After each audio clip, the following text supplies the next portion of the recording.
सत श्री अकाल, this is your favourite Daler Mehndi king of pop.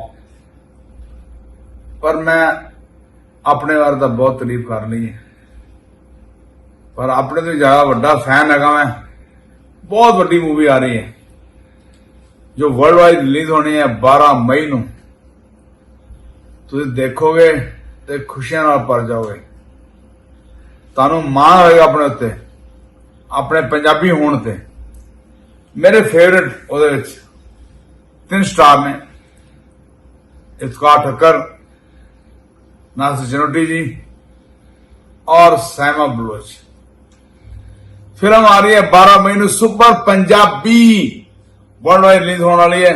मैं चाहूंगा सारों मेरी गुजारिश है कि प्लीज ये फिल्म थिएटर में जाके देखो। बहुत घट बड़ी मुश्किल ना पंजाबी फिल्मां बनदियां ने, अपने पंजाबी नूं बताओ।